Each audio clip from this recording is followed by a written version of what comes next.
It could so easily have been different. Can you imagine if he had been consumed by bitterness?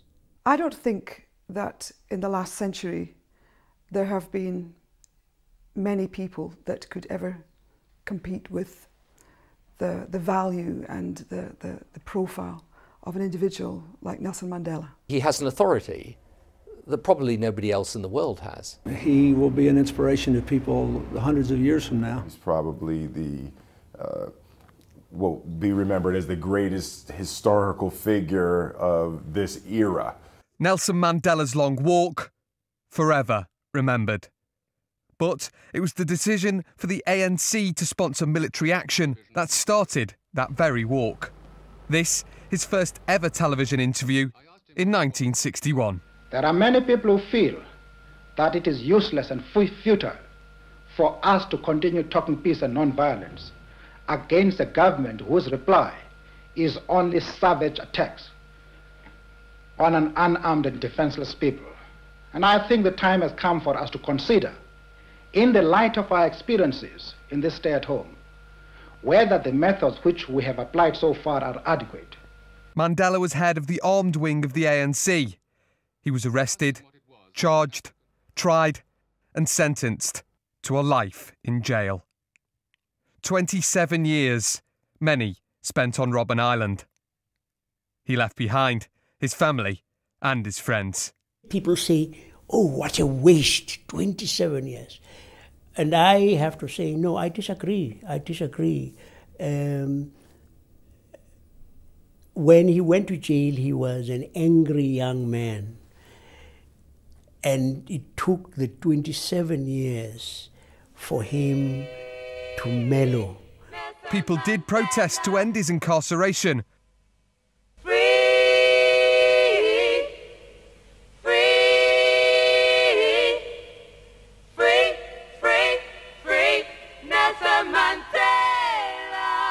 But for a long time, the right people didn't listen.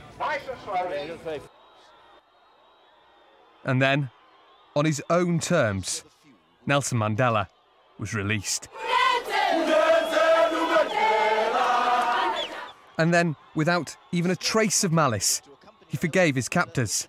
In prison, there have been men, who are very good in the sense that they understand our point of view, and they do everything to try and make you as happy as possible. And that has wiped out any bitterness which a man could have. And so he looked forward, pressing for South Africa's first totally free, multiracial elections.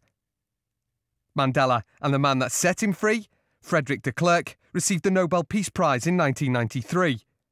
They weren't always the best of friends, but they did achieve the first totally open and free election in their country. Now in charge of the ANC, Mandela campaigned for presidency in his now familiar manner, stressing reconciliation, forgiveness.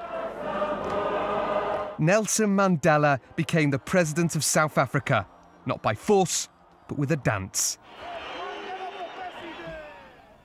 Never and never again shall it be that this beautiful land will again experience the oppression of one by another.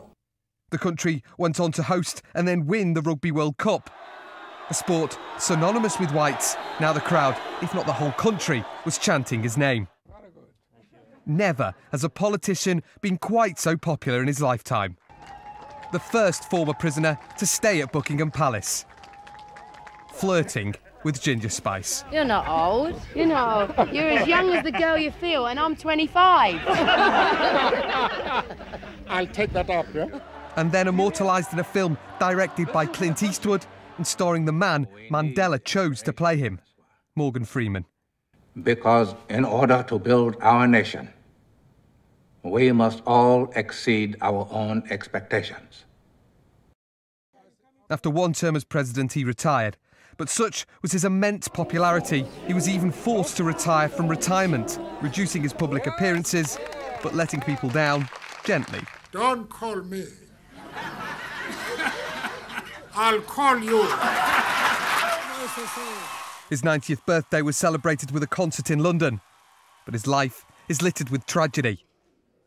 One son died of AIDS, another in a car crash when he was still in jail, and his great-granddaughter, Zanani, was killed in a car crash on her way back from the World Cup opening party.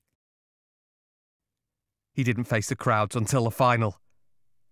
There is an incredible amount of evil in the world. But you know what? There's also an incredible amount of good. And in the end, good will prevail.